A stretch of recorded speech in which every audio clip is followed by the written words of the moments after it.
তো আজকে আমরা রোবোটিক্স সিলেবাসটা শেষ করব। কালকে থেকে আমরা শুরু করব সিএনসি মেশিনিং। আমি কয়েকদিন একটু আপডেট গুলো পড়াই ফেলবো, পরে আস্তে ধীরে ম্যাথমেটিক্স পার্টসে ঢুকবো আমি। এই মাসের 3rd উইকের পর থেকে আর কি। ইন্ডাস্ট্রিয়াল অ্যাপ্লিকেশন আজকে পড়াচ্ছি, যেখানে আমরা শিখবো যে আসলে রোবটের অ্যাপ্লিকেশন গুলো কি কি আছে, এবং এখানে আমরা দেখতেছি যে robot are being used in machining. Then আমরা জানি যে ইন্ডাস্ট্রিয়াল রোবটের বড় একটা ইন্ডাস্ট্রিয়াল ইউজ হলো যে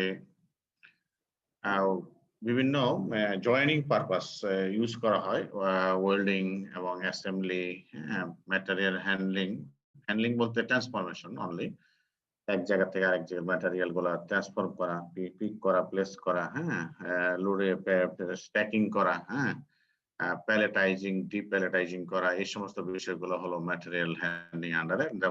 এবং একটা রোবটের মাধ্যমে একটা মনে করো মেশিনিং সেন্টার আছে, সেখানে কিভাবে আমরা র ম্যাটেরিয়াল লোডিং করব, আবার সেখান থেকে ফিনিশড বা সেমি ফিনিশড প্রোডাক্টকে আনলোডিং করব। এইভাবে আমরা করব।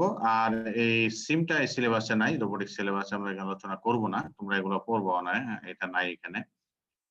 দেন আমরা পড়বো যে রোবট কোথায় আরেকটা ইউজ হয়, সেটা হলো হোস্টাইল এন্ড রিমোট এনভায়রনমেন্ট। ঠিক আছে,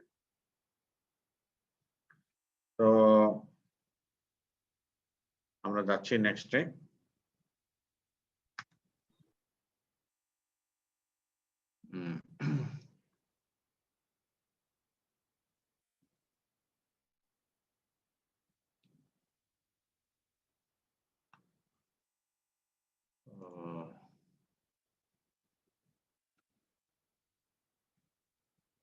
তারপরে আছে যে রোবট আমরা কেন ইন্ডাস্ট্রিতে ইউজ করি, সেটা অলরেডি আমি ওই ক্যারেক্টারিস্টিক্স অফ ইন্ডাস্ট্রিয়াল রোবটে আলোচনা করেছি।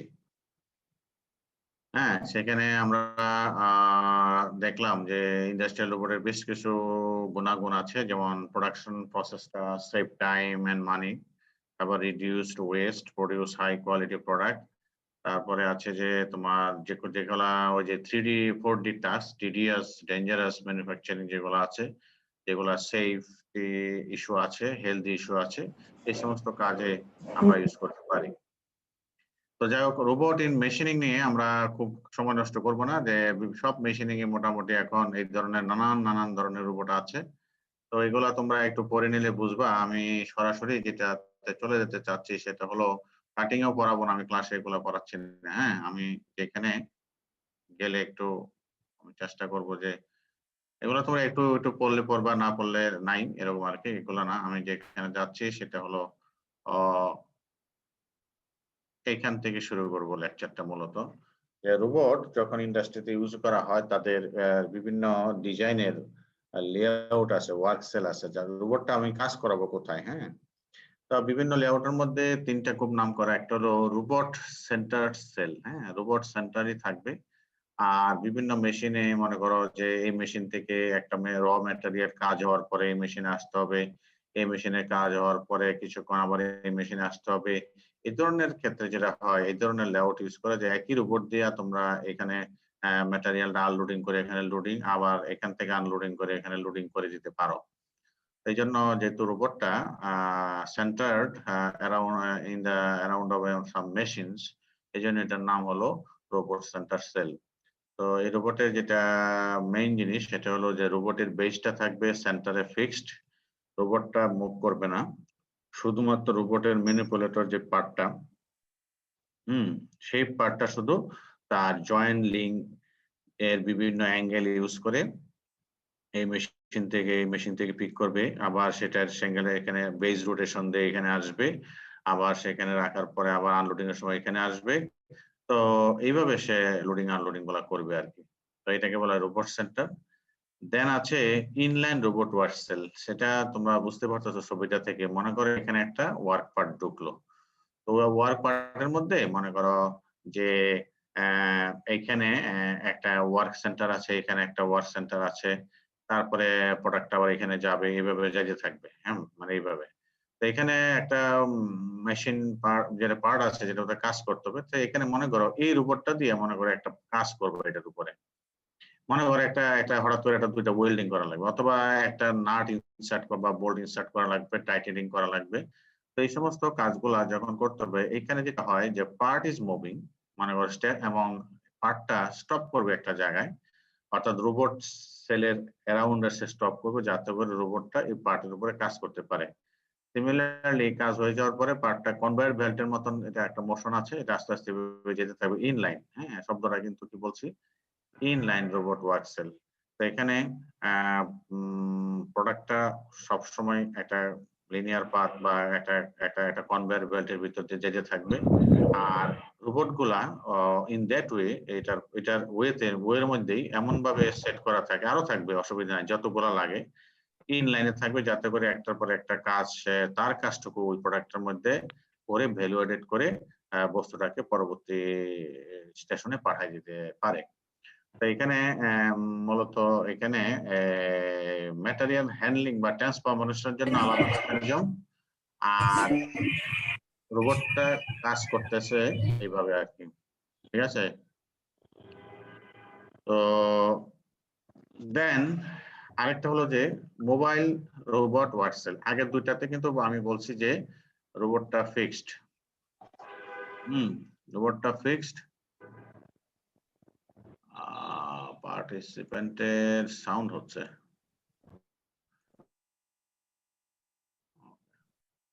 সো এইখানে যেটা বলতে চাচ্ছিলাম যে শব্দটা থেকে বলতে বোঝা যাচ্ছে যে এটা হলো মোবাইল রোবট ওয়ার্কসেল। এটা কি, এখানে রোবটটা একটা একটা রেল সিস্টেম, রেল, এই যে মনে করো রেল পাথ, এই রেল পাথের মধ্যে রোবটের বেসটা এমনভাবে সেট করা আছে যে এই রেলের উপরে পুরো রোবটটা মুভ করতে পারে। হ্যাঁ, আগের ক্ষেত্রে দুটোটাই ফিক্সড ছিল। হ্যাঁ, আগে দুটোটাতেই robot fixed, robot cannot move. এখানে হলো মেশিন সেলটা ফিক্সড। হ্যাঁ, মনে করো এখানে দুইটা মেশিন ওয়ার্ক সেল আছে, যে এখানে একটা কাজ হয় এখানে একটা কাজ হয়, দুইটা কাজের মধ্যে রোবটের একটা কাজ আছে যেটা করতে হবে। তো রোবট করে কি, তার সিকোয়েন্সিয়ালি এটাতে সেই কাজটা করে দিয়ে রোবট ওইটাতে চলে গেল, আবার কাজটা যদি তার সময় থাকে পরেরটাতে চলে গেল, কাজটা করে দিয়ে আবার এখানে চলে আসলো। এইভাবে এই রোবটটা তার রেলের উপর মুভমেন্ট করে করে সে বিভিন্ন ওয়ার্ক সেলে রিচ করে করে বিভিন্ন ওয়ার্ক মেশিনে কাজ করে করে সে তার সিকোয়েন্সিয়ালি তার কাজগুলো শেষ করবে। তার একটা শিডিউল থাকবে কোন কোন জায়গার পরে কোন জায়গায় থাকবে, এবং তার একটা কিউ থাকবে, যে ওয়েটিং কিউ থাকবে যে তারপরে সে কোনটায় যাবে। তো এইভাবে আমরা রোবট গুলাকে ইউজ করতে পারি। আমি স্পট ওয়েল্ডিং ও পড়াবো না, ওয়েল্ডিং এগুলো পড়াবো না, এগুলা তোমরা একটু জাস্ট রিডিং করবো। আমার যেখান থেকে পড়াবো সেটা হলো সবচেয়ে ইম্পর্টেন্ট যে টপিক গুলো হলো যে ইন্ডাস্ট্রিতে বর্তমানে যে রোবট গুলা ইউজ হচ্ছে তার একটা বড় একটা কাজ হলো ম্যাটেরিয়াল হ্যান্ডলিং এন্ড অ্যাসেম্বলি। তো অ্যাসেম্বলি বলতে আমরা কি বুঝি আসলে, তোমরা শব্দটা থেকে বুঝতে পারতেছো। অ্যাসেম্বলি মানে হলো যে দুইটা তিনটা মনে করো ডিসক্রিট আলাদা আলাদা পার্ট আছে, তাদেরকে কিভাবে ফিটিংস করলে পরে একটা ইন্টিগ্রেটেড প্রোডাক্ট হিসাবে তুমি এটা পাবা। যেমন সাইকেল, সাইকেল কিন্তু পুরাটাই একটা অ্যাসেম্বলি। কার কার বা অটোমোবাইল যেগুলো দেখতেছো সবগুলো হলো অ্যাসেম্বল ওয়ার্ক। তো এখানে যে আমাদের it is defined here to mean the fitting together of two or more discrete parts to form a new sub assembly। হ্যাঁ, মানে এখানে পার্ট গুলো একটা একটা ফিটিং হবে। তাই এই ফিটিংস এর মধ্যে সবচেয়ে জরুরি যেটা সেটা হলো সিকোয়েন্সিয়াল এডিশন। আর উল্টা পাল্টা লাগাই দিলে হবে না, তাই না? এটা মনে রাখবা। হ্যাঁ, এখানে একটা সিকোয়েন্সিয়াল ওয়ে থাকবে। সিকোয়েন্সিয়াল ওয়ে না হলে তোমাকে কিন্তু প্রসেসটা সম্পন্ন হবে না। তো সাধারণত অ্যাসেম্বলি প্রসেস সবসময় মনে রাখবা একটা সিকোয়েন্সিয়াল প্রসেস ফলো করতে হবে। মানে আছে 1 নাম্বার কাজ, 2 নাম্বার কাজ, 3 নাম্বার কাজ, 4 নাম্বার কাজ। কোন অবস্থাতেই 2 শেষ না করে 3 এ যাওয়া যাবে না, 3 শেষ না করে 4 এ যাওয়া যাবে না। তাইলে কিন্তু প্রোডাক্টটা হবে না, মিসিং যাবে। তো এইভাবে আমাদের ফিটিংও হবে না। মনে করো পরের কাজটা আগে করে ফেললে ফিটিংসও হবে না। তো এই হলো সিকোয়েন্সিয়াল, এই জিনিসগুলো ফলো করতে হবে। তো এখানে যেটা হয় যে অ্যাসেম্বলি ওয়ার্কের মধ্যে দুইটা খুব জরুরি কাজ। একটা হলো অ্যাসেম্বলি করবা, কারে করবা, কিসের উপরে করবা, সেখানে একটা ম্যাটেরিয়াল ট্রান্সফরমেশন হবে। হ্যাঁ, প্রোডাক্টটাও আসবে, যেটা লাগাবা সেটাও মুভমেন্ট করতে হবে। তাহলে এই জন্য এখানে একটা বড় কাজ হলো অ্যামাউন্ট অফ হ্যান্ডলিং, মানে হ্যান্ডলিং করতে হবে। দেন হলো যে ওরিয়েন্টিং, মনে করো একটা জিনিস কাটে সে লাগাবা, তো এটা ওরিয়েন্টেশন না মিললে তো লাগবে না। হ্যাঁ, তো সো ওরিয়েন্টেশনটা ইম্পর্টেন্ট। তো ওরিয়েন্টিং এই কাজগুলো রোবটে করবে। আর অনেক সময় মনে হয় যে অ্যাসেম্বলি আর ম্যাটারের হ্যান্ডলিং তো খুব কাছাকাছি কাজ, ওইখানেও মুভমেন্ট হয়, অ্যাসেম্বলি তো মুভমেন্ট হচ্ছে। ম্যাটারের হ্যান্ডলিং এ শুধু ট্রান্সফরমেশন হবে, অন্য কিছু হবে না, অর্থাৎ পার্টস গুলো জয়েনিং টয়েনিং হবে না। কিন্তু অ্যাসেম্বলি যেটা হবে, অ্যাসেম্বলিতে ম্যাটারের হ্যান্ডলিং হবেই, plus value is added to the product. মানে কি, কোন একটা প্রসেস এটার মধ্যে করা হয়েছে বিদায় এটা একটা ফিনিশ প্রোডাক্টের দিকে যাচ্ছে। আর ম্যাটারের হ্যান্ডলিং এ কোনো ফিনিশিং নাই, যেভাবে আছে প্রোডাক্টটা সেভাবে ট্রান্সফার হয়ে যাবে। আর যখন অ্যাসেম্বলিটা জড়িত হবে, তখন তার মানে কি, এটা একটা প্রোডাক্টের দিকে যাচ্ছে, ফাইনাল প্রোডাক্টের দিকে যাচ্ছে, তার মানে value is added to the product. হ্যাঁ, মানে কোন একটা কিছু কাজ এটাকে সম্পন্ন হয়েছে, এই জন্য এটা আমরা বলছি ভ্যালু ইজ অ্যাডেড। হ্যাঁ, material handling plus value is added, এই হলো অ্যাসেম্বলি অপারেশন। এখন এই অ্যাসেম্বলি অপারেশনে আসলে কি কি জিনিসগুলো হয়, যেমন অ্যাসেম্বলি অপারেশনে তোমার মূলত দুইটা ক্যাটাগরি অ্যাসেম্বলি অপারেশন আছে যেটা রোবট দিয়ে করা যেতে পারে। একটাকে আমরা বলি পার্ট ম্যাটিং। ম্যাটিংটা হলো যে আমি তো দুইটা পার্টকে ফিটিং করব, এখন ফিটিং করার আগে ম্যাটিং করা লাগবে, ম্যাটিং না করলে ফিটিং করবা কি, বুঝতে পারতেছো তো? অর্থাৎ ম্যাটিং, মিলানো, মিলাইতে হবে। So part is needed to be mating. আচ্ছা, দেন হলো যে দেন হলো যে part joining. Part joining, part mating হয়ে যাওয়ার পরে পার্ট জয়েনিং এটা হবে। তাহলে পার্ট ম্যাটিংটা কি, two or more parts are brought into contact with each other. তো দুইটা পার্টসকে কন্ট্যাক্টে নিয়ে আসতে হবে। হ্যাঁ, এখানে ইন্ডাস্ট্রিতে বহুত ধরনের আছে, যেমন প্যাগ ইন হোল অথবা hole on peg, multiple peg in hole, stacking. হ্যাঁ, এগুলা হলো পার্ট ম্যাটিং। এখন এটা অনেকে বুঝতেছে না প্যাগ ইন হোলটা কি। এটা আসলে খুব সহজ জিনিস। মনে করো এখানে একটা হোল আছে, এই যে এখানে নিচে দেখো ছবি আছে একটা, হ্যাঁ, এখানে একটা হোল আছে, এই হোলের মধ্যে এই পার্টটা ইনসারশন করা লাগবে। হ্যাঁ, করার পরে পরে মনে করো টাইটেনিং দিয়ে এটাকে ঘুরাই দিলা, টাইট করে ফেললা, জয়েনিং হয়ে গেল। এইটাকে বলা হয়, এটাকে বলা হয় প্যাগ, আর এটা হোল। এটা হলো প্যাগ ইন হোল। আবার হোল অন প্যাগ হলো কি, যে এখানে থাকবে এই জিনিসটা প্যাগটা, আর উপরে থাকবে হোলটা, তো এটা প্যাগ অন হোল। আবার মাল্টিপল প্যাগ ইন হোল হইতে পারে যে অনেকগুলা প্যাগ আছে একসাথে, অনেকগুলা জয়েনিং হবে। হ্যাঁ, তো এরকম আমাদের স্ট্যাকিং তো বুঝো, মানে একটা পর একটা জমা রাখা আর কি। বলে না বইয়ের স্ট্যাক, হ্যাঁ, আলমারিতে স্ট্যাক হয়ে গেছে ফাইল। স্ট্যাকিং মানে হলো একটার উপর আরেকটা জমা করার আর কি। তো স্ট্যাকিং, এই সমস্ত কাজগুলা পার্ট ম্যাটিং আর কি কাজ। দেন পার্ট জয়েনিং। জয়েনিং হলো যখন দুইটা পার্ট ম্যাটিং হয়ে গেল, ম্যাটেড হয়ে গেল, তারপর তাদের মধ্যে এমন কিছু প্রসেস দিতে হবে যাতে তারা যেন আর আলাদা না হইতে পারে। ম্যাটিং হইছে, এবার ম্যাটিংটা যেন থাকে, অর্থাৎ to ensure that the part will not depart, matting হওয়ার পরে পার্টটা যেন ডিপার্ট না হয়ে যায়। তাহলে এখন কি করতে হবে, ডিপার্ট না হয়ে যায় হয়তো বা এটাকে টাইটেনিং করা লাগবে, ফেশনিং করা লাগবে, বা কোনো একটা উপায়ে এটাকে বাইন্ডিং করা লাগবে, হ্যাঁ, যাতে না সরে যায়। তারপরে না পারলে ওয়েল্ডিং করে দিলাম, অথবা সেলাই করে দিলাম কোন একটা ইয়াতে, হুকিং করে। এইভাবে তাকে আমরা জয়েনিং করে ফেলতে পারি। এইভাবে মূলত ইন্ডাস্ট্রিতে অ্যাসেম্বলি পার্ট গুলো হয়ে থাকে। এখন রোবোটিক অ্যাসেম্বলি অপারেশন যদি তুমি দেখো যে কোথায় কোথায় আছে, কোন জায়গায় নাই, এই জায়গা খুঁজে বের করা খুব কষ্ট। সব জায়গায় আছে যে রোবোটিক অ্যাসেম্বলি অ্যাপ্লিকেশন। তুমি এরোস্পেস, এগ্রিকালচার, হ্যাঁ, বিভিন্ন appliance, automotive, building product, electronics, energy devices, marine, medical, semiconductor industry গুলা, সবগুলা থেকে এই অ্যাসেম্বলি টাস্কটা আছেই। So you can think about that for automation process. To develop an assembly operation, you can go for utilization of robotics in assembly work. হ্যাঁ, মানে সব জায়গায় এই সুযোগটা আছে আরকি অ্যাসেম্বলিতে রোবটটা ইউজ করার জন্য। তো এখন কেন করবা? কারণ রোবটটা যদি তুমি অ্যাসেম্বলি অপারেশনে নিয়ে আসতে পারো তো এটা কিছু সুবিধা বিশেষ করে অনলি ফর অ্যাসেম্বলি কাজের জন্য সুবিধাগুলা কি? Minimise risk, minimise product handling, minimise damage to product, minimise failure opportunities, minimum operator intervention, minimal product change over, minimal maintenance, optimal operational performance. অর্থাৎ আল্টিমেটলি সোজা কথা তোমার টোটাল প্রোডাকশন কস্ট কমে যাবে with the maintaining and high quality. ঠিক আছে? Hello, আমি একটু ক্লাসে আছি। তো আমরা এটা দেখলাম। দেন রোবোটিক অ্যাসেম্বলি বা যদি যাই সেখানে কিছু ফিচার্স বা বেনিফিট গুলো আছে সেটা ওই যে কিছুক্ষণ আগে যেগুলো বললাম সেগুলো বেনিফিটই।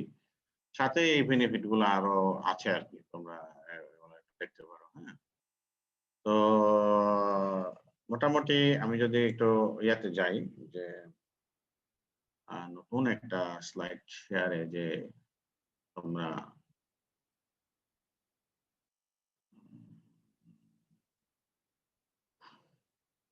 একটা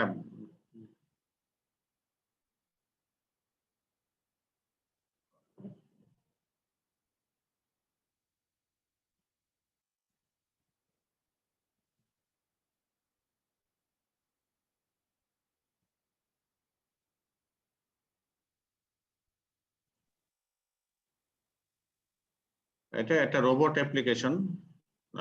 জাস্ট একটু দেখাচ্ছি তোমরা দেখো।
তো এখানে যে ভিডিওটা দেখলা সেটাতে আমরা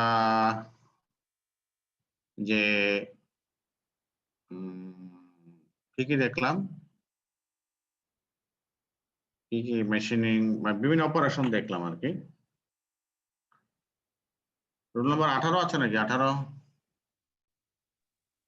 Yes, sir. তুমি বলো তো কয়েকটা কি অপারেশন ছিল ভিডিওটাতে,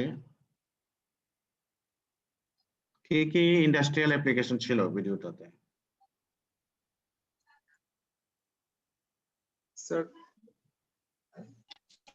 Sir, packaging, arc welding, sir, milling, sir, drilling, cutting plasma cutting, plasma welding ছিল। প্লাজমা ওয়েল্ডিং পলিশিং ম্যাটেরিয়াল হ্যাঁ, ম্যাটেরিয়াল হ্যান্ডলিং ছিল, আর কি plasma cutting. Pick and place arc welding ছিল। হ্যাঁ, আরটা কি ছিল? স্যান্ডিং এন্ড পলিশিং ছিল। স্যান্ডিং এন্ড পলিশিং হ্যাঁ, আর ফাইনালি যেটা ছিল, ফাইনালি একটা ছিল, সেটা হলো একটা কমপ্লিট ওয়ার্ক সেল। হ্যাঁ, এটার মধ্যে সব অপারেশন হয়ে যাবে। হ্যাঁ, তো এই হলো আমাদের অ্যাপ্লিকেশনের একটা ভিডিও। সাউন্ড ছিল কি ভিডিওটাতে? জি স্যার ছিল। জি স্যার। আচ্ছা, এখন জি স্যার। মোটামুটি একটা আইডিয়া পেলাম।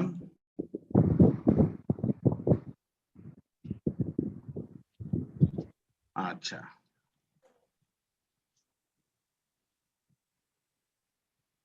তো এখন হলো যে ম্যাটেরিয়াল হ্যান্ডলিং, রোবটের যে একটা বড় একটা কাজ ইন্ডাস্ট্রিতে, সেটা হলো ম্যাটেরিয়াল হ্যান্ডলিং। এখন ম্যাটেরিয়াল হ্যান্ডলিং এ আমরা কথা বলো না, এই তিনটে সিরিয়ালি সিলেক্ট করো। আচ্ছা, সিলেক্ট করতে হবে। Robots in material handling. তো এখানে আমরা যে জিনিসটা জানতে চাচ্ছি সেটা হলো যে এখানে ম্যাটেরিয়াল হ্যান্ডলিং এর মধ্যে প্রথম, ম্যাটেরিয়াল হ্যান্ডলিং বলতে যেই কাজগুলো জড়িত আর কি এটার সাথে, সেখানে প্রথম কাজটা হলো যে ম্যাটেরিয়াল ট্রান্সফার, এক জায়গা থেকে আরেক জায়গায় ট্রান্সফার করবে, এটা একটা প্রথম কাজ। দেন হলো যে কোন একটা মেশিনিং সেন্টার থেকে আমরা কিছু প্রোডাক্ট আনলোডিং করব রোবট দিয়ে, অথবা র ম্যাটেরিয়াল লোড করব, তাহলে নেক্সট একটা কাজ হলো লোডিং আনলোডিং। দেন অলরেডি বলে ফেলেছি বিভিন্ন অ্যাসেম্বলি এবং ইন্সপেকশন, যেখানে পার্ট হ্যান্ডলিং করা বলে আর কি, এই সমস্ত কাজগুলো আমরা ম্যাটেরিয়াল হ্যান্ডলিং আন্ডারে বলি। তো ম্যাটেরিয়াল হ্যান্ডলিং করতে গিয়ে আমাদের কি কনসিডারেশন মাথায় রাখতে হবে, general consideration that should be in your design brain or in your thinking, that for material handling আমাদের কি মাথায় নিতে হবে রোবট যদি বানাইতে চাই। প্রথম হলো পার্ট পজিশনিং এন্ড ওরিয়েন্টিং। এই যে the part must be presented to the robot in a known position and orientation, এটা খুব গুরুত্বপূর্ণ একটা কথা। যে আমার গ্রিপারটা মনে করে এইভাবে আছে, তো আমি যদি এই মোবাইলটাকে এইভাবে বলি ধরার জন্য, লম্বা ভাবে জীবনও পারবে না। হ্যাঁ, আমার মনে করো গ্রিপারটা এইটুকু তার রেঞ্জ, মোবাইলটা তাহলে ওইভাবে দিতে হবে যে এইভাবে দিলে সে ধরতে পারবে, কিন্তু যখন আমি এইভাবে দিব আমার ওই ফিঙ্গারে তাকে কোলাচ্ছে না, তাই না, ডিস্টেন্সে। তো এই যে একটা গ্রিপারের সাথে একটা নোন একটা অবজেক্টকে পজিশনিং করে, ওরিয়েন্টেশন করে, চেঞ্জ করে তাকে গ্রিপারের মধ্যে নিয়ে আসা, এইটাই হলো পার্ট পজিশনিং এন্ড ওরিয়েন্টিং। দেন হলো কি, আবার প্রোডাক্টটা টাইপ অনুযায়ী একই গ্রিপার হয়তো বা আরেকটা প্রোডাক্টকে হ্যান্ডেল করতে নাও পারে, সেক্ষেত্রে আরেকটা জরুরি ইস্যু হলো যে গ্রিপার ডিজাইন। এখন এটাতে যেটা বলতে চাচ্ছি যে কোনো সময় দেখা গেছে আমাদের স্পেশাল কিছু গ্রিপার বা end effector may be needed to design to grasp and hold the work part during the handling operation, তো সেটার জন্য আলাদা গ্রিপার ডিজাইন করতে হবে। তারপরে নেক্সট ইস্যু হলো যে তুমি যখন ম্যাটেরিয়াল ট্রান্সফার করবা, হ্যান্ডলিং করবা, ধরবা, নিবা, পিক এন্ড প্লেস করবা, সেখানে সব জায়গায় আমাদের মাথার মধ্যে এই জিনিসটা থাকতে হবে, কারণ মিনিমাম ডিস্টেন্স মুভ, কোন অবস্থায় যেন আননেসেসারি মুভমেন্টটা না হয়। কারণ কি, প্রত্যেকটা মুভমেন্ট আসবে with the expense of power. হ্যাঁ, সো পাওয়ার মানে এনার্জি সেভ করতে হবে। সো এখানে the material handling application should be planned to minimize the distance that part must be moved. এটা একটা ডিজাইনের মধ্যে, লেআউট ডিজাইনের মধ্যে নিয়ে আসতে হবে যে আমি আননেসেসারি মুভমেন্ট করাবো না। হ্যাঁ, মিনিমাম ডিস্টেন্সে আমি ওই কাজটা শেষ হবে। দেন রোবট ওয়ার্ক ভলিউম, যেটা অলরেডি ওয়ার্ক এনভেলপ হিসাবে অলরেডি গত ক্লাসে বা তার আগের ক্লাসে এগুলো আলোচনা করেছি। তো robot work volume, proper consideration should be given to the robot's capability to reach the required extreme location in the cell. এখানে হলো কি যে একটা রোবট যখন ডিজাইন করবা তার ওয়ার্ক এরিয়া থাকবে, ওয়ার্ক স্পেস থাকবে এবং লেআউটের মধ্যে সেভাবে ক্যালকুলেশন করে নিয়ে আসতে হবে যেন সেই ওয়ার্ক ভলিউমের ভিতরে রোবটটা কাজ করতে পারে আর কি। তো সেই ডিজাইনটা নিয়ে আসতে হবে। দেন নেক্সট ইস্যু হলো যে আমি রোবট ওয়েট ক্যাপাসিটি, আমি কতটুকু পরিমাণ লোড নিয়ে আমি কাজটা করতে পারবো, মুভটা করতে পারবো। So robot with sufficient weight carrying capacity must be specified for the application. তাহলে কোন অবস্থাতেই এই রোবটটা যখন ইন্ডাস্ট্রিতে কাজ করবে তার উপরে যে কোনো অবস্থাতেই the load should not exceed the capacity, নাহলে রোবটটা নষ্ট হয়ে যাবে, যে ফেল করবে। সো এদিক দিয়ে খেয়াল রাখতে হবে। দেন ওই যে বলছিলাম অ্যাকুরেসি রিপিটেবিলিটি, ইন্ডাস্ট্রিতে যখন রোবটটা কাজ করবে তার সকল অ্যাপ্লিকেশনে যেন তার অ্যাকুরেসি এবং রিপিটেবিলিটি ফ্যাক্টরটা অ্যাকুরেটলি ফলো করে আর কি, সেটা আমাদের মাথায় রাখতে হবে। স্যার হ্যাঁ বলো। বলছিলাম যে লোড স্যার যদি কম হয় তাহলে তো কোনো সমস্যা নাই। কম হলে সমস্যা নাই, বেশি হলে আমাদের একটা অ্যাপ্লিকেশনে যদি মনে করো সারাদিনে সে 1 লক্ষ কাজ করছে, 1 লক্ষ কাজের মধ্যে অ্যাক্সিডেন্টালি একটা কাজের মধ্যে সে ওভারলোড হয়েছে, তাহলে কিন্তু আমার ধারণা পরের কাজগুলো সে কিরকম করবে, অ্যাকুরেসি মেনটেন করতে পারবে কিনা, বা যে কোনো কারণে তার টর্ক এবিলিটি, জয়েন্টের মুভমেন্ট গুলো ডিস্ট্রয় হয়ে যেতে পারে একটা কাজে। So you should be very careful about that during the operation. G sir. Sir রোবটের কানে কি এক নির্দিষ্ট পরিমাণ মানে একদিনে সে 1000টা মুভমেন্ট করতে পারবে বা এরকম, বা হ্যাঁ, এর চেয়ে বেশি মুভমেন্ট করা এরকম কি কোনো ক্যাপ লিমিটেশন আছে কিনা? সেটা হলো কি যে আমি একটু বলি যে এইটাতে ওই যখন রোবটটা তুমি একটা সার্টেন অ্যাপ্লিকেশনের জন্য প্রোগ্রাম করবা বা ডিজাইন করবা, তখন তোমাকে এই যে মিনিমাম ডিসটেন্সের ভিত্তি করে মুভমেন্ট গুলো ক্যালকুলেশন করা থাকবে। তো এখন এখানে ওইটুকুর জন্য হচ্ছে যতবার সারাদিনে আসা যায়, রোবট ক্যান ওয়ার্ক 24 আওয়ার্স, এটা নিয়ে সমস্যা নয় যতক্ষণ পর্যন্ত তার ডিস্টার্বেন্স না থাকবে। তো সেই জন্য সাইকেলে কিন্তু ইয়া নাই, মানে আনলিমিটেড সাইকেল, সে যতক্ষণ পর্যন্ত তার পাওয়ার থাকবে, কোনো ডিস্টার্ব না দেখাতে সে কাজ করতেই থাকবে। সো সাইকেল নিয়ে কোনো অসুবিধা নাই আর ইন্ডাস্ট্রিতে যখন চলে রোবট গুলো। আনলিমিটেড। সেখানে যদি আমি একটু বলি, আর একটু ডিটেইলস বলি, যদি মনে করো ওই যে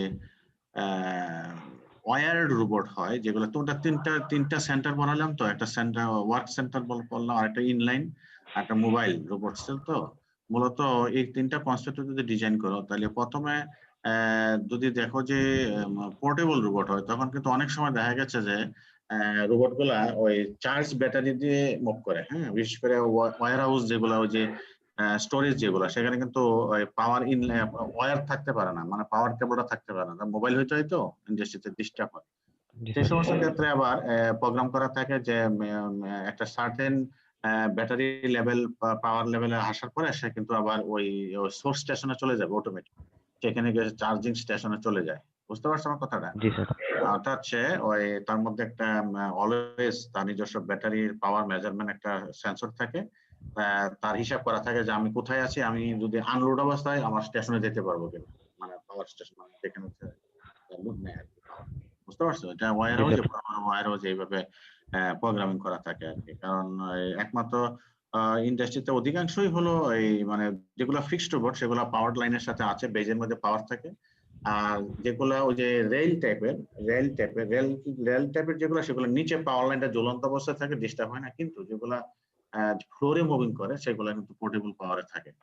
তো সেক্ষেত্রে তোমাকে সেখানে আরেকটা প্রোগ্রামিং ইনস্টল করা লাগে যে আমার এত আমি কোথায় আছি, আমাকে যেটুক পাওয়া আছে সেটুক দিয়ে আমি ফেরত যেতে পারি কিনা, বাস। সরি,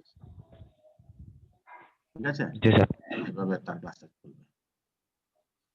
এবার হলো যে আমরা জানি যে আমরা রোবট কনফিগারেশন পড়েছি, বিভিন্ন রোবট কনফিগারেশন, ওই যে কার্টেসিয়ান, সিলিন্ড্রিক্যাল, পোলার, বিভিন্ন পড়েছি, আরো আছে। হ্যাঁ, এগুলো বহুত ধরনের আছে বর্তমানে। এখন এই যে কনফিগারেশন গুলো বলেছে, এখন তোমার সিলেকশন ক্রাইটেরিয়া থাকবে যে আমি কোন ধরনের রোবট ইউজ করবো, আমি কি কাজে ইউজ করতেছি, আমার ওয়ার্ক ভলিউমটা কি শেপের হবে, সিলিন্ড্রিক্যাল হবে না পোলার হবে না স্ফেরিক্যাল হবে নাকি কার্টেসিয়ান হবে। তো এই জিনিসগুলা তোমার এখানে রিয়েল এনভায়রনমেন্ট দেখে তোমার জায়গা কতদূর আছে, কি অবস্থা আছে, সেই ওটার উপর ভিত্তি করে তুমি go for design of the robot configuration কিরকম নিতে পারবা। তা রোবট কনফিগারেশন যেগুলো পড়াইছি না, যে কটা, এগুলোর বাইরে কিন্তু অনেক অনেক কমপ্লেক্স কনফিগারেশন রোবট আছে। হ্যাঁ, এগুলো জাস্ট তোমাকে মাথায় দিয়ে দিলাম তোমাদের যে এই থাকতে পারে, এর সাথে কিন্তু কমপ্লেক্স আছে, এটার সাথে কতদূর এইটা, কতদূর ওইটা, কতদূর পোলার, কতদূর সিলিন্ড্রিক্যাল, এই নানান কাহিনী আছে আরো, বুঝতে পারছো? তো এখানে আসলে এটা মানে তোমাদের একটা আইডিয়া দিলাম আর কি, দেখি কনফিগারেশন থাকতে পারে। সো দেন ইস্যু হলো ডিগ্রি অফ ফ্রিডম, যে আমার machine loading application open need more degree of freedom, কারণ কি মেশিনের ভিতর থেকে একটা প্রোডাক্ট বের করে নিয়ে এসে আবার লোডিং, এখানে একটা বড় একটা কমপ্লেক্সিটি ইস্যু আছে। এই জন্য তোমার রোবটের ডিগ্রি অফ ফ্রিডম বেশি হইতে হবে। হ্যাঁ, বর্তমানে 5-6 ডিগ্রি অফ ফ্রিডম ইউজ করা হচ্ছে। Then controlling for most material handling, robot control requirements are simple, but palletizing and picking part from moving component require more control features. এখানে অনেকে মনে হয় আমার একটা শব্দ বুঝতে পারতেছ না, আমার যত মনে হয় প্যালেটাইজিং এন্ড ডিপ্যালেটাইজিং। আমার মনে হচ্ছে তোমরা স্ট্যাকিংটা তো বুঝো। স্ট্যাকিংটা হলো মনে করো একটা বইয়ের উপর আরেকটা বই একটা বই রাখলা, ঠিক আছে, এটা একটা স্ট্যাকিং বলে। প্যালেটাইজিংটা হলো আমি কিভাবে বুঝাই, মনে করো একটা 3D স্পেস আছে, তোমাকে এটার মধ্যে মনে করো চায়ের কার্টুন বা বিস্কুটের কার্টুন রাখতে হবে। হ্যাঁ, 3D একটা ঘরের মতন আছে। এখন এই প্যালেটাইজিং এ যেটা হয়, প্রত্যেকটা ইউনিটের জন্য XYZ একটা স্পেস ডিজাইন করা আছে, তোমাকে ওই এক্স্যাক্টলি ওই স্পেসে বসাইতে হবে। হ্যাঁ, টু প্যাকেট প্রপারলি। হ্যাঁ, তো ওইখানে যেটা হয়, স্ট্যাকিং এ হয় কি একটু এদিক সেদিক হলে কোনো অসুবিধা না, খালি উপর মাইরা দিয়া চলে যাবে। স্ট্যাকিং এ ইউ হ্যাভ নো প্রবলেম। একটু এদিক সেদিক হইলে, মনে করো স্ট্যাকিং আমি বলি গ্রাম দেশে দেখবা ঘরের টিনের চালা যখন কুলে কুলে পালা একটা করে একটা রাখে, কোনো অসুবিধা না, রেখে দিল, স্ট্যাকিং বলে। কিন্তু যখন তুমি মনে করো একটা তুমি ওই কি বলে একটা যে কোনো একটা কার্টুন, বড় বড় কার্টুন, একই সাইজের কার্টুন যখন তুমি স্ট্যাকিং করবা, তখন কিন্তু ওই যে চিনের মতন খালি ফালাই দিলে হবে না। সেইখানে তোমাকে প্রপারলি যে স্পেসটা তার ডিজাইন করা আছে একটা জায়গা, ওইখানে ওইটাকে প্লেস করতে হবে, নাহলে পরে স্পেসটা নষ্ট হবে, তুমি আর পারবাই না এটাকে কন্ট্রোল করতে। তো প্যালেটাইজিং হলো সেই ব্যাপারটা যেখানে তোমার এক্সাক্ট লোকেশন এবং পুটিং করা এটাকে তার সাইজ অনুযায়ী সেটা বোঝায় প্যালেটাইজিং। আর ডিপ্যালেটাইজিং হলো আবার নিয়ে আসা, উঠায় নেওয়া আসা, বুঝতে পারছো? এই যে আমি যে এইটাই বলি, যেমন এগুলো হলো স্ট্যাকিং, বুঝতে পারছো? এই যে নিচেরটা স্ট্যাকিং, এইগুলো হলো প্যালেটাইজিং। এই যে এখানে যেভাবে একটা পর একটা সুন্দর করে রাখছে, এটাকে বলা হয় প্যালেটাইজিং। কি ক্লিয়ার হয়েছে? হ্যাঁ, জি স্যার। এটা প্যালেটাইজিং। হ্যাঁ, তো এখন হলো ম্যাটেরিয়াল টেস্ট পার অ্যাপ্লিকেশন গুলো কি কি আছে শোনা যাচ্ছে না। হ্যাঁ, তাই নাকি? যাচ্ছে স্যার। যাচ্ছে। মাঝে মাঝে হয় কি হয়, আমার এখানে কোনো একটা জায়গায় সিগন্যাল ডিস্টার্ব হইতে পারে। এনিওয়ে হবে, এরকম একটু একটু মাঝে মাঝে হবে, বইলো আর বেশি হইলে বইলো। এখন ম্যাটেরিয়াল টেস্ট পার অ্যাপ্লিকেশনে যখন তুমি যাবা, তখন আমাদের কি কি কাজ আছে আমরা অলরেডি বলে ফেলেছি। Pick and place, palletizing, depalletizing, stacking. Palletizing হলো এটাকে এরকম করা। ডিপ্যালেটাইজিং হলো প্যালেটাইজড স্টোরেজ থেকে প্রত্যেকটা আইটেমকে আবার সুন্দর মতো নিয়ে আসা, যাতে এই স্ট্যাকটা না ভাঙে। আসলে তুমি ইচ্ছা করো তো এখানে তো জোরে একটা ধাক্কা দিলে সবগুলা খুলে পড়ে যাবে, এটা না, এটা হবে না। তোমাকে সুন্দর করে আবার এটাকে পিক করে নিয়ে আসতে হবে। দিস ইজ ডিপ্যালেটাইজিং, ঠিক আছে? সো ডিপ্যালেটাইজিং এবং প্যালেটাইজিং, দেন স্ট্যাকিং আর স্ট্যাকিং। হ্যাঁ, তাহলে কোন রোবটটা ডিজাইন করা একটু কঠিন হবে, প্যালেটাইজিং, ডিপ্যালেটাইজিং না স্ট্যাকিং আর স্ট্যাকিং কাজের জন্য? প্যালেটাইজিং, ডিপ্যালেটাইজিং। হ্যাঁ, এক্স্যাক্টলি। হ্যাঁ, সেখানে একটু অনেক হিসাব নিকাশ, অ্যাকুরেসি ইত্যাদি ইত্যাদি প্রশ্নগুলো চলে আসবে। এইখানে পরবর্তীতে যেটা আসতেছে যে মেশিন লোডিং এন্ড আনলোডিং। আমি সব ইন্ডাস্ট্রিয়াল অ্যাপ্লিকেশনটাই পড়াচ্ছি, ওই যে মেশিনিং, ওয়েল্ডিং এগুলো পড়াইছি ইচ্ছা করি, এগুলো তোমরা নিজেরা পড়লে পড়ে বা না পড়লে না, সেটা আমার কোনো সমস্যা নেই, কিন্তু আমি ক্লাসে যেগুলো পড়াচ্ছি you have to do properly. এবং আমি আশা করতেছি এগুলোর সাথে কোনো না কোনো জায়গায় তোমাদের কোনো কিছু জিজ্ঞাসা করা হইতে পারে আর কি। তো মেশিন লোডিং এন্ড আনলোডিং, এখানে যে জিনিসটা তোমরা বলতে পারতেছো যে এখানে কি হচ্ছে, এখানে শব্দটাতে বোঝা যাচ্ছে যে কি হচ্ছে, যে আমরা কোন একটা মেশিনের মধ্যে র ম্যাটেরিয়ালস ঢুকাবো, কাজ করে দিলে এটা আবার বের করে নিয়ে আসতে পারে। তো এই যে র ম্যাটেরিয়ালস দেওয়া আর সেমি ফিনিশড বা ফিনিশ প্রোডাক্টটা মেশিন থেকে বের করে নিয়ে আসা, এটা আমরা রোবটের দিয়ে করতে চাচ্ছি।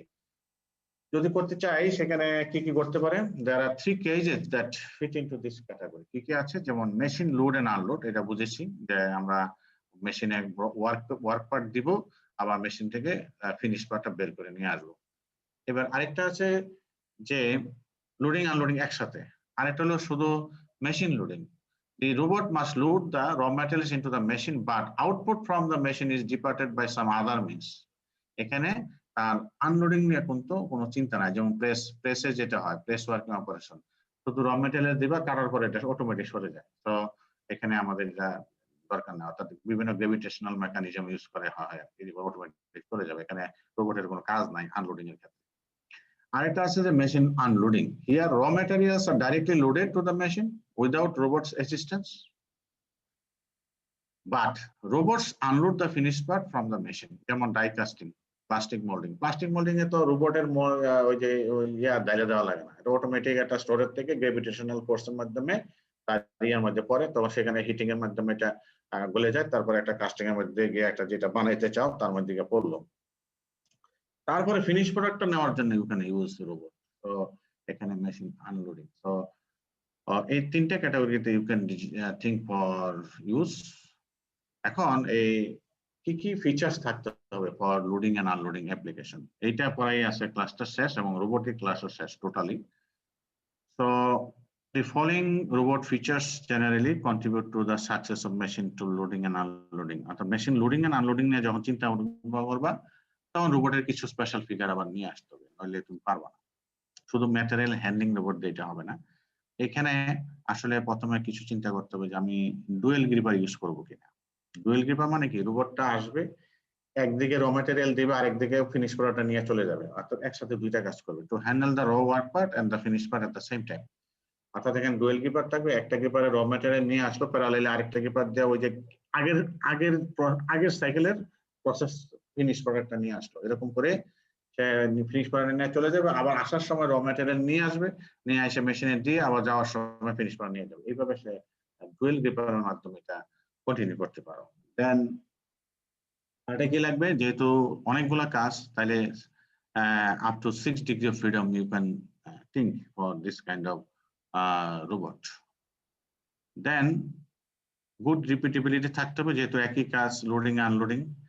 এইখানে দেখো প্যালেটাইজিং এন্ড ডিপ্যালেটাইজিং অ্যাবিলিটি, কারণ এখানে কিন্তু যখন মেশিনের ভিতরে ঢোকাবো, এখানে ওই প্যালেটাইজিং এর মতো ওই স্ট্যাকিং আস্টিকের মতো ঘটনা না, এটা সুন্দর করে 3D স্পেসের মধ্যে মেশিনের ভিতরে ঢুকাইতে হবে, আবার সুন্দর করে মেশিন থেকে যখন আসবে এটা নিয়ে আসতে হবে, আবার এক জায়গায় নিয়ে রাখতে হবে, রাখাটা প্যালেটাইজিং হইতে হবে, হ্যাঁ, আবার সেখান থেকে প্রোডাক্টটা আবার আরেক জায়গায় নিতে হবে।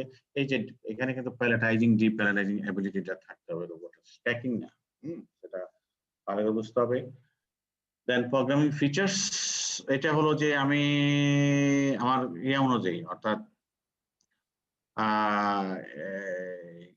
রোবটের capability to create capability to handle irregular shape elements or to cope with best production of different parts, সেই জন্য আমাদের সেই রোবটের মধ্যে এমন কিছু ফিচার্স ইন প্রোগ্রামিং নিয়ে আসতে হবে, যে ফ্লেক্সিবিলিটি নিয়ে আসতে হবে, যাতে সে ইরেগুলার শেপ অথবা কোনো বেস্ট প্রোডাকশনের চিন্তা ভাবনা যদি থাকে এটা নিয়ে, ওই প্রোডাক্টটা নিয়ে, তাহলে সেখানে আমি রোবটটাকে আমি কিভাবে মাল্টিপল ইউজ করতে পারি সে সমস্ত চিন্তা ভাবনা মাথায় নিতে হবে, নিয়ে তারপরে আনতে হবে। এখন প্রশ্ন হলো যে রোবট তাইলে আমি আর কোথায় কোথায় ইউজ করতে পারি, robot I can use in hostile and remote environment, এটা মাস্ট আসলে করা উচিত।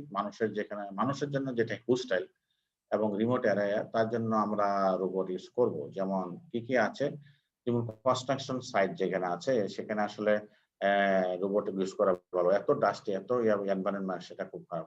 মাইনিং যেখানে আছে, কোল মাইনিং, হ্যাজার্ডাস ইউটিলিটি যেগুলো আছে, কোম্পানি অপারেশন, তারপর মনে করো ওই যে বিভিন্ন ডাস্ট, বিভিন্ন ওই যে গার্বেজ ম্যানেজমেন্ট, সেখানে ইউ ক্যান গো করে যে মিউনিসিপ্যালিটির যে গার্বেজ ম্যানেজমেন্ট, সেখানে you can think about robot use. হ্যাঁ, তারপরে বিভিন্ন fire fighting situation, undersea operation, যেখানে আমরা সমুদ্র বিজ্ঞান বলি আর কি, ওখান থেকে বিভিন্ন ইনফরমেশন কালেক্ট করা, সেখানকার কোনো কিছু নিয়ে রিসার্চ করে, এই সমস্ত কাজে you can go for robot. এবং ইন স্পেস তোমরা জানো অলরেডি ইউজ করা হচ্ছে।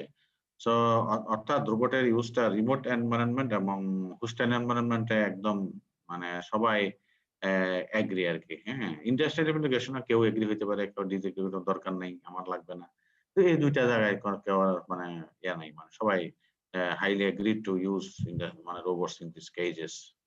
এখন আমরা তো রোবট অ্যাপ্লিকেশন পড়লাম, পড়ার পরে তোমাদের কাছে যদি প্রশ্ন করি যে do you suggest employing robots for the following task, why or why not? হ্যাঁ, তাহলে আমরা একটু জাস্ট একটু আলোচনা করব। রুল নাম্বার 55 আসো? 55?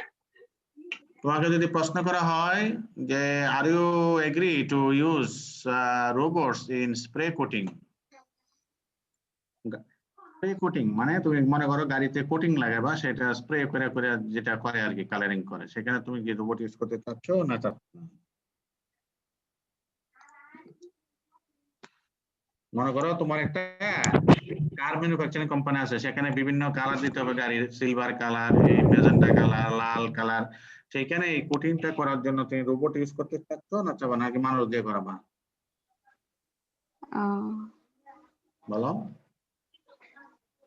বুঝতেছি না। কেন বলতে হবে তো, মনে করো তুমি একটা ইন্ডাস্ট্রিয়ালিস্ট, গাড়ি বানাও, বুঝছো, সেখানে তুমি এখন বিভিন্ন গাড়ি বিভিন্ন রং দিতে হয় না, সাদা গাড়ি, লাল গাড়ি, কালো গাড়ি, কত গাড়ি দেখো রাস্তাঘাটে, এই রংটা দেওয়ার জন্য তুমি রোবট ইউজ করতে চাবা নাকি মানুষ দিয়ে করাবা, বা কোনো সিম্পল? স্যার রোবট ইউজ করলে ভালো হয় মনে হচ্ছে।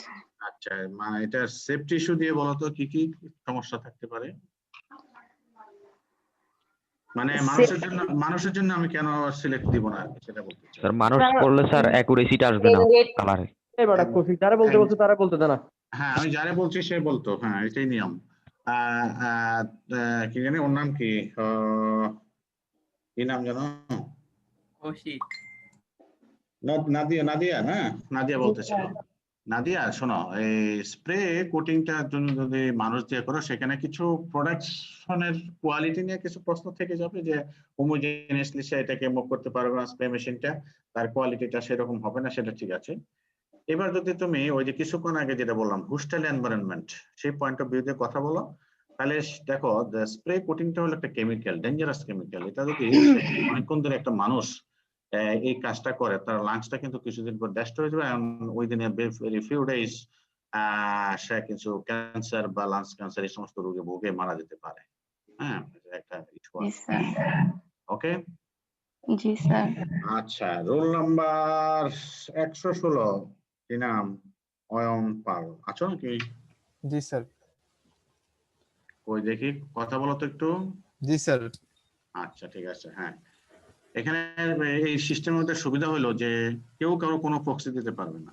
এটা যে কথা বলো তার হলুদ হয়ে যায়, অ্যাক্টিভেট হয়ে যায়। তো এখন বলো, আন্ডারসি অপারেশন, এই ক্ষেত্রে তুমি কি চাচ্ছ, যে সবসময় ডুবুরি পাঠাই দিবা নাকি রোবট দিয়ে করতে চাচ্ছ? Sir robotics sir. আচ্ছা, এই পক্ষে একটু বলো আর বিপক্ষ বলো, মানে করলে কি হবে না করলে কি হবে।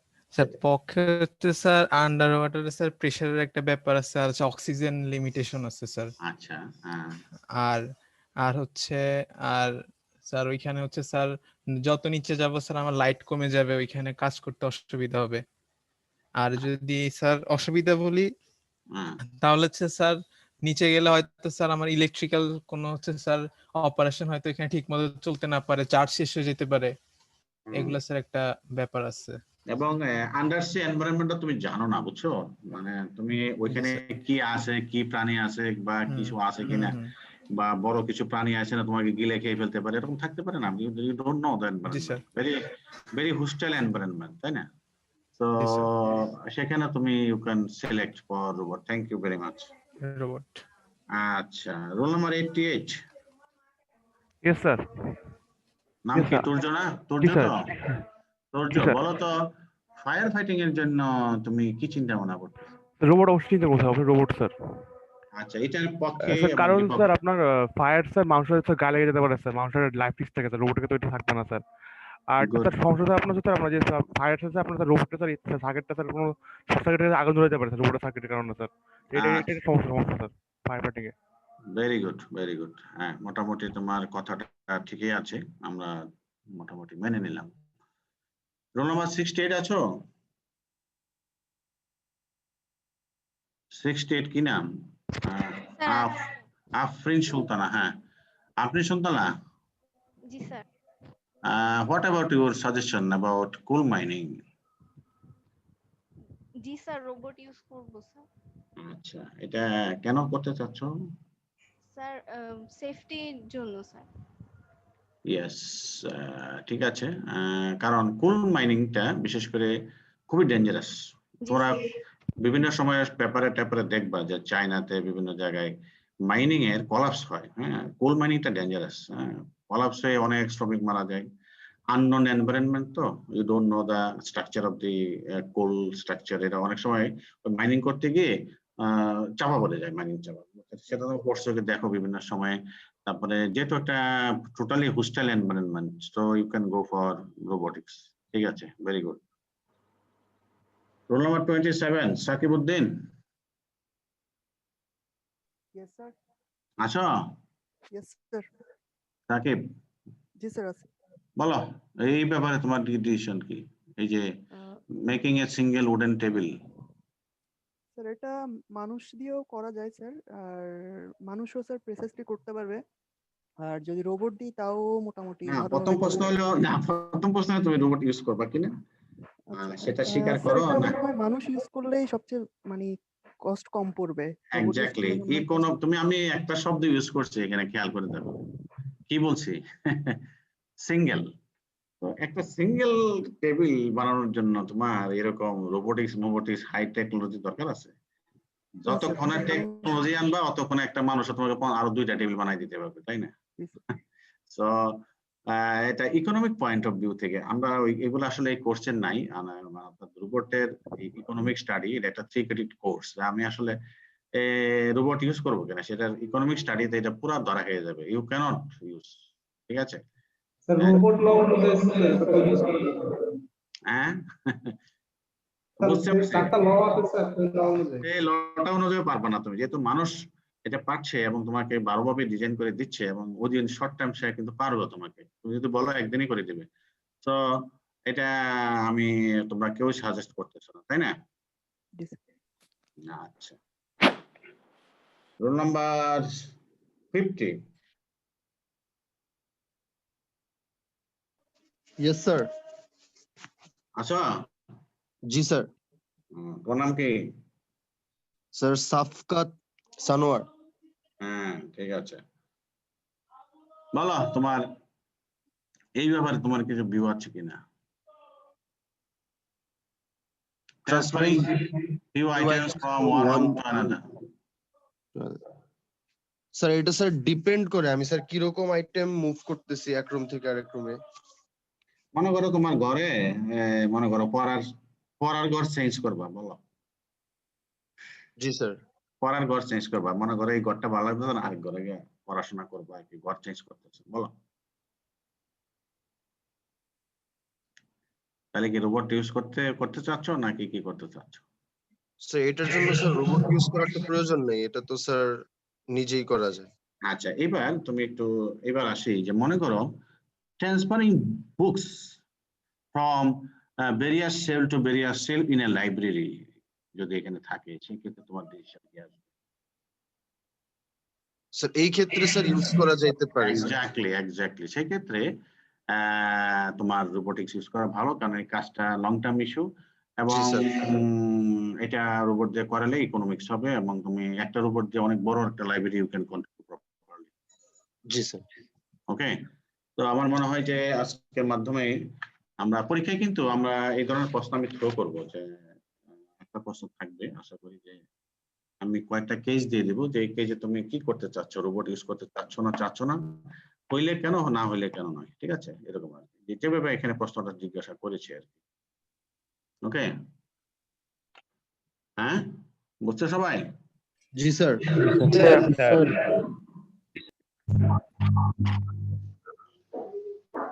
তাহলে ক্লাস কি কঠিন লাগতেছে না সহজ লাগতেছে, না কি মজা লাগতেছে না অমজা লাগতেছে? মজা লাগছে। সহজ।